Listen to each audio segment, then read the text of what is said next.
receptionist speaking to the laundry workers. Everyone is in contact, so you can see why we have a big issue. In a statement, a spokeswoman for the Federal Department of Health said 4 organisations have been engaged to provide a temporary surge workforce, which includes clinical support, ancillary workers and other staff. While there are more than 800 COVID-19 cases connected to Victorian aged care facilities, other workplaces have been hit too, with hundreds of cases linked to abattoirs and processors, as well as other businesses. Victorian Chamber of Commerce and Industry Chief Executive Paul Guerra says it's in the best interest of business to allow people who are unwell to stay home. I would argue that most, in fact all business owners, if one of their employees had COVID, they'd rather that person stay at home than run the risk of spreading the virus through other workers, through their business, or in fact through customers as well. The hope is that Victorian government payments for people who are waiting for test results or having to self-isolate will be enough of an incentive to reassure even casual employees to take sick leave, and for their bosses to support that. We know our members are preparing to do the right thing when they get the chance to reopen, and those that have had the chance to reopen, we know they've prepared in absolutely the right way. But I think what we're seeing here is the virus spreads in ways that we may not completely understand, and we can't be too careful. So the message to our members, to our businesses, is really clear. If you've got employees that aren't well, stay at home, go and get tested, and stay home until you get your results back. Diana Asmark from the Health Workers Union says workers under pressure, like those in aged care, are forced to weigh up the need to stay at home with the desire to keep those businesses running. There is a big shortage and this is what's causing all this to get worse and worse.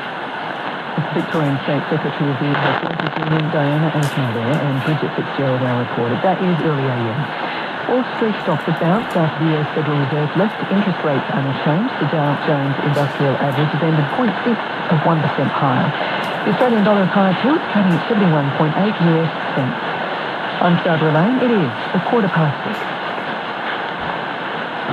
This is the Rural Report on ABC's Local Radio. Good morning. You're listening to the Rural Report with Madeline McCosker on ABC Western and Northwest Queensland. It's great to be with you this morning. Coming up on today's show, we'll hear from yet another Western Queensland agent who's been recognised as one of the country's best in online sales. And there'll be no kidding about towards the end of the show when we'll be talking about the rising interest in goats and the record prices they're fetching at the moment. And I make no apologies for that terrible joke. But to start us off this morning, sheep are on the move in Western Queensland with a dry summer and strong demand from graziers in New South Wales looking to restock. That's what Longreach-based livestock agent Sangatta has credited to his recent award for selling the most sheep in the country on the website Auctions Plus. Tim has joined a fellow agent in Winton, Jack Brody, at the top of Auctions Plus financial year results, with Jack selling the most cattle. I sat down with Tim to talk about the award, the place of sheep sales in Western Queensland's recovering market, and the future of goats in the Central West. We're in our 8th year of drought out here, so that's why the numbers are up again now. We've been lucky, very lucky, that the southern states got an early autumn break after their bushfires, and there's been some feeds grow down there, and the demand's been extremely strong. 45,000 sheep in a year, is that a typical number for you, or is that sort of saying pretty unusual about the way the market is at the moment? Yeah, look, this area has always been a very strong sheep area, and if we go back 10 to 15 years, the numbers were a lot higher in the area. The droughts forced a lot of the stock out. Yeah, with those numbers for us this year, what that has meant is there's a lot of forced sales in there due to the drought and the dry. So that's why those numbers are up there, and most of the sheep we've handled have been all restocking sheep, and you get a lot of inquiries from other areas that you don't normally come into contact with by using Auctions Plus. And there's been a lot of talk over the years about the sheep numbers coming back in Western Queensland after years of this drought. When the numbers do come back to where people maybe expect them to, can you see physical sales coming back with that, or do you think Auctions Plus will have the monopoly on the sheep sales? Yeah, I'm probably thinking the physical sales will be very few and far between. They were really prominent in the western areas in the days where Auctions Plus wasn't strong, and used to have some large on property sales in Melbourne, and then we'd have a Manaroo sale and other sales at Blackhall, particularly that were regular feature production and turn-off sales.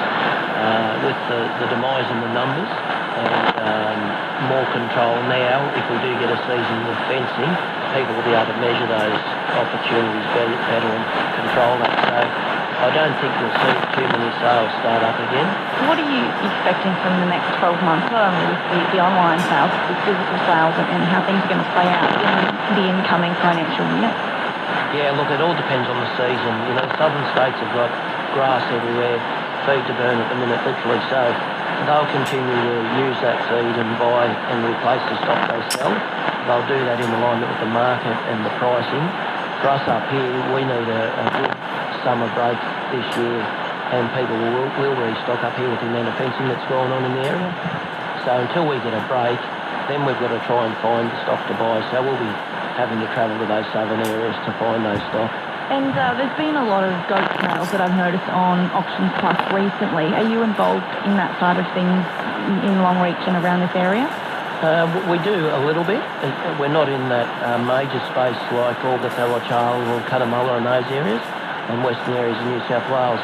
Our goat clients here tend to be in a finishing stage or a finishing program where they'll grow their goats out and then more than likely finish them to a slaughter stage. So we have handled a few store goats here. You know, if numbers built up, then you'd see a swing shift in this area to using it Auctions Plus for store goats. The minute those goats, when they come in, they go out fat, so they go direct to slaughter. Can you see that shift happening in this area anytime soon? Yeah, most definitely. There are people that are moving into goats and looking to take advantage of that market. It's extremely strong. Goats produce, you know, a lot of kilos in a quick period of time, so certainly once people get restocked up here, there'll be a lot of sheep and a lot of goats around, and yeah, that opportunity will definitely come to us. Tim Salter is the branch manager of Elders in Longreach and the winner of Auctions Plus National Sheep Assessor of 2019-2020 financial year. On your radio, online and on your mobile, this is the Rural Report. 20 minutes past 6, I'm Madeline McCosker on ABC Western and Northwest Queensland. Checking in with today's weather quickly, and as I mentioned yesterday, it's going to be sunny right across the west. There's going to be southeasterly winds throughout the day and temperatures in the mid-20s to low 30s. If you're in the Channel Country or Maranoa and Warrego areas, it will be a bit chillier today with temperatures in the low 20s. In some areas of the central west, as well as Maranoa and Warrego, you'll be waking up to white frost this morning. You're listening to your local Rural Report on radio, online and on your mobile. Sticking with goats now, and over the past 12 months there's been a rising interest in the animal, and this month record prices are being paid for breeders.